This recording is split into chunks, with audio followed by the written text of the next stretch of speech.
Le Seigneur soit avec vous. Et avec votre esprit. Bonne nouvelle de Jésus-Christ selon saint Matthieu.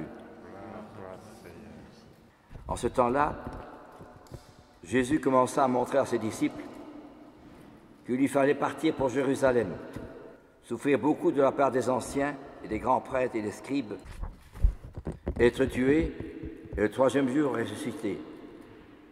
Et Pierre, le prenant à part, se mit à lui faire de vifs reproches.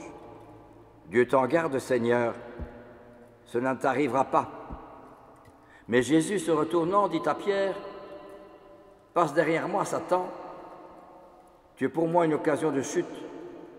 Tes pensées ne sont pas celles de Dieu, mais celles des hommes. » Alors Jésus dit à ses disciples, « Si quelqu'un veut marcher à ma suite, qu'il renonce à lui-même, qu'il prenne sa croix et qu'il me suive.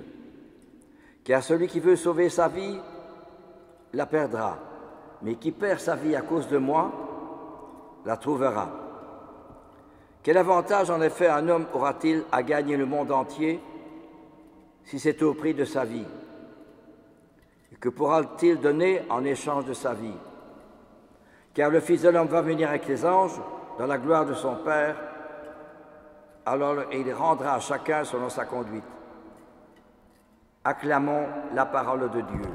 Louange à toi, Seigneur Jésus. Ainsi donc, Jésus vient montrer à ses apôtres qu'il fallait qu'ils partent pour Jérusalem, souffrir de la part des anciens, être tués et le troisième jour ressuscité.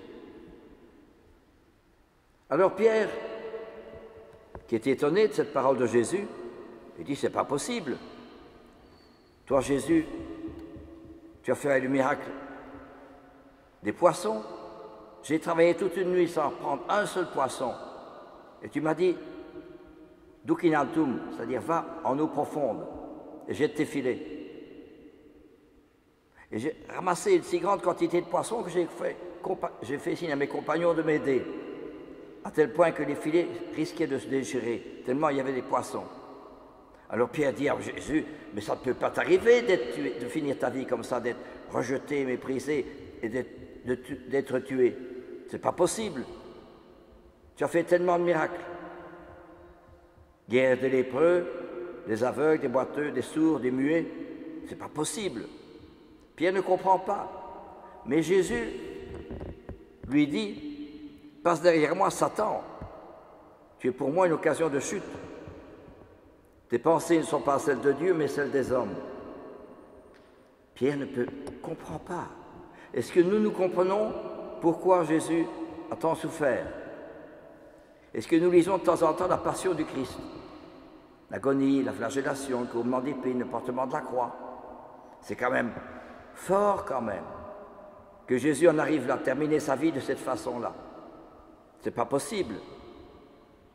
Et pourtant, c'est la réalité. Et Jésus continue, si quelqu'un veut marcher à ma suite, qu'il renonce à lui-même, qu'il prenne sa croix et qu'il me suive. C'est aussi une parole assez étonnante et qui va tout à fait à l'encontre de la mentalité actuelle. Facilité, confort, ma liberté, je fais ce que je veux, comme je veux, quand je veux. C'est tout le contraire. Je me souviens d'avoir un jeune qui était venu me trouver il y a quelques jours, 31 ans, et je lui disais, mais enfin, comment est-ce possible que tu te trouves toujours dans cet état? Tu as des habits indescriptibles, sales, tu vis toujours en ville. Et il me dit ceci, quand j'étais enfant, ma mère m'a beaucoup gâté. Elle faisait tous mes caprices. Alors, voilà, je suis tombé dans la facilité. Je ne sais plus faire un effort, je ne sais plus revenir en arrière. Eh bien, c'est ça que justement notre Seigneur vient dire. La liberté, l'égoïsme, c'est la porte ouverte à l'égocentrisme, à l'orgueil, me sentir meilleur que les autres, profiter, mentir, agresser, voler, etc. S'il n'y a pas un but dans la liberté, c'est de laisser aller général. Et c'est bien ce que nous dit notre Seigneur. Si quelqu'un veut marcher à ma suite, qu'il renonce à lui-même, qu'il prenne sa croix et qu'il me suive.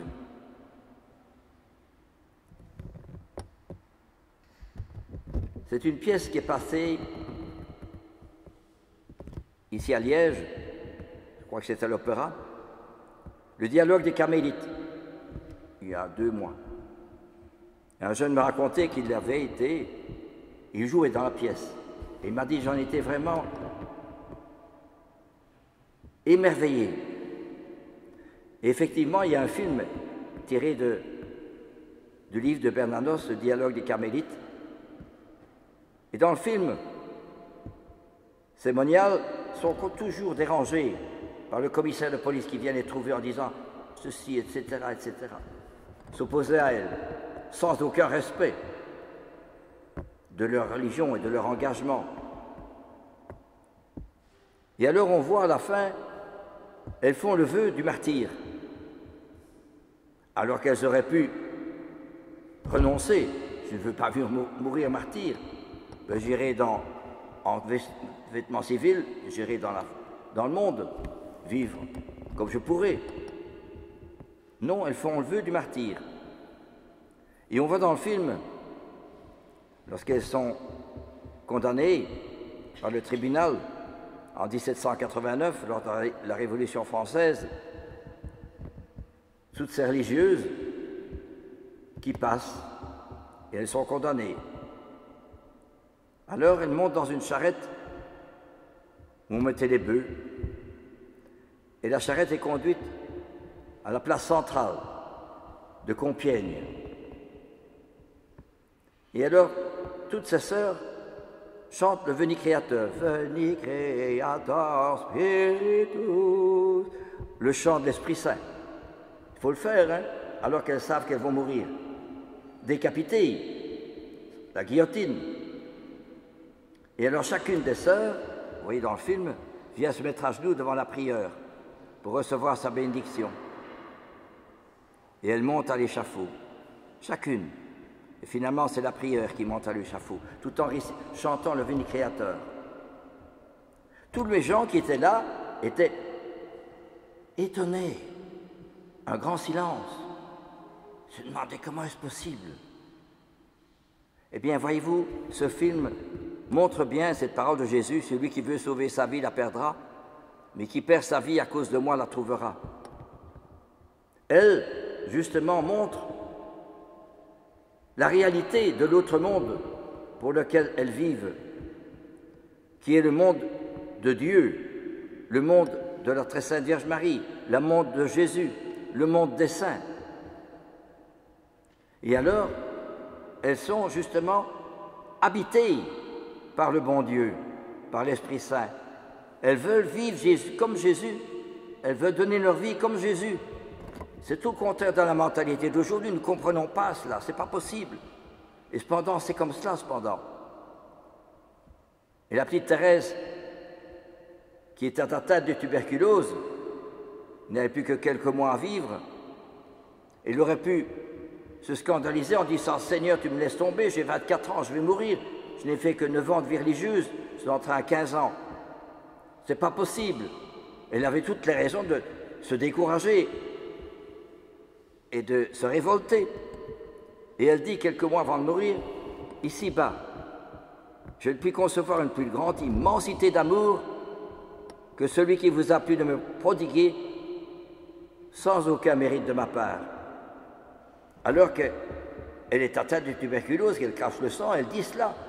Ce qui veut dire que l'amour du bon Dieu qui est dans son cœur est plus fort, plus tenace, plus grand, plus profond, plus réel que la maladie, où elle sent qu'elle est diminuée.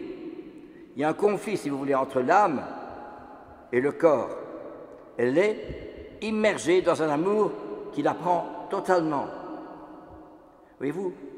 Eh bien, c'est cela que les religieuses du Carmélite de Compiègne ont voulu montrer, et encore maintenant, que les chrétiens sont aujourd'hui encore martyrisés. On ne le dit pas à la radio ni à la télévision, parce que ce n'est pas intéressant, ça ne rapporte pas de l'argent. Tandis que ça, c'est la réalité de la vie. Et c'est comme ça que les saints et les martyrs ont construit l'Église. Et Thérèse de Lisieux disait, si cet amour-là s'en va, s'il n'existe plus cet amour-là, du don de soi, alors les apôtres refuseraient de prêcher Jésus et les martyrs refuseraient de verser leur sang. Il n'y a que l'amour qui construit l'Église. Eh bien, c'est ce que nous dit la première lecture. Pour Jérémie, tu m'as séduit, j'ai été séduit. Tu m'as saisi et tu as réussi. Et cependant, comme les carmélites, à longueur de journée, je suis exposé à la raillerie, tout le monde se moque de moi. Et cependant, il continue, mais cette parole de Dieu était comme un feu brûlant dans mon cœur. Je m'épuisais à la maîtriser sans y réussir. C'est ce qui s'est passé avec les carmélites de Compiègne et tant de martyrs d'aujourd'hui. Et c'est ce que dit Jésus dans l'Évangile. Et ce que dit la seconde lecture aux Romains de saint Paul, je vous exhorte par la tendresse de Dieu à offrir votre personne tout entière, votre corps, en sacrifice saint, vivant, capable de plaire à Dieu. C'est pour vous la juste manière de lui rendre un culte. S'offrir, non pas l'esprit égocentrique, faire ce que je veux, ce qui me plaît, non, un esprit christocentrique. Je ne fais plus les choses pour moi, je fais les choses par amour de lui. Alors, bien sûr, saint Paul continue, ne prenez pas pour modèle le monde présent, l'argent, le confort, le matériel, laisser aller, la liberté, je fais ce que je veux, ce qui me plaît. Mais transformez-vous en renouvelant votre façon de penser pour discerner quelle est la volonté de Dieu, ce qui est bon, ce qui est capable de lui plaire, ce qui est parfait. C'est ce que les carmélites ont vécu. Ils auraient pu dire, non, je n'ai pas envie de mourir martyr, ça ne m'intéresse pas, je n'ai pas envie de souffrir, je n'ai pas envie d'être décapité. Cependant, ils y vont. Et celle qui ne voulait pas, elle se rend à elle. Elle était dans la foule, elle dit, non, je vais les rejoindre. Et elle change aussi le vénicréateur. Je ne sais plus le nom de cette religieuse-là qui avait quitté, qui ne voulait pas mourir martyr. Et finalement, voyant ses sœurs, elle va les rejoindre pour mourir martyr aussi. C'est cela que nous avons oublié. C'est pour ça que notre Seigneur vient dire, n'est-ce pas, celui qui perd sa vie en ce monde la gagne. C'est une parole formidable. Perdre sa vie, ça veut dire pour le Christ. Ne vivre que pour lui. Et parce que je ne vis pour lui, eh bien, il y a un grand rayonnement. Peut-être je ne le verrai pas maintenant, mais après la mort, il y aura un grand rayonnement. Parce qu'on se dira, mais comment est-ce qu'il a pu vivre comme cela, de cette façon-là? C'est pas possible qu'il ait vécu. Ça ne peut s'expliquer parce que le Christ revivait en lui sa propre vie. Le don de soi. C'est ce qu'il dit. Voyez-vous. Renoncer à lui-même, qu'il prenne sa croix et qu'il me suive, ça veut dire vivre l'amour christocentrique. Tout est centré sur lui, sur Jésus. Alors ce que nous oublions, c'est que si je fais cela, ce n'est pas mon amour à moi, mais son amour à lui qui me transforme. Alors c'est un amour beaucoup plus beau, beaucoup plus vrai, beaucoup plus lumineux, beaucoup plus solide, beaucoup plus profond que l'amour humain. Aujourd'hui je t'aime, demain je ne t'aime plus. Je vous ai déjà cité ce monsieur qui était un grand directeur d'entreprise et qui se trouve dans un home parce qu'il perd la tête. Il n'a plus rien, c'est une maladie. Et alors, je lui ai montré le chapelet de sa maman. Non, pas question. Pas une croix, pas une icône, pas une prière. Qu'est-ce qu'il faut faire? Voyez-vous? Et c'est ça le monde d'aujourd'hui. Nous avons oublié l'autre monde, ce pourquoi nous sommes faits. Nous l'avons oublié. On était au collège, on allait à la messe tous les jours, on est obligé. Et puis l'université, et puis alors aussi la profession. Le bon Dieu dit une autre fois, hein. Et cependant, voilà, j'ai beau être directeur, j'ai beau être le plus petit, tout le monde est logé à la même enseigne. Et quoi? L'homme ne serait-il qu'une passion inutile, condamnée absurde, il n'y a pas de sens, la vie n'a pas de sens? Ou bien l'homme est une sorte d'absolu, appelé à l'infini. Alors oui, je découvre tout. Et je découvre comme Thérèse, ici-bas je ne puis concevoir une plus grande immensité d'amour que celui qui vous a plu de me prodiguer sans aucun mérite de ma part. Amen.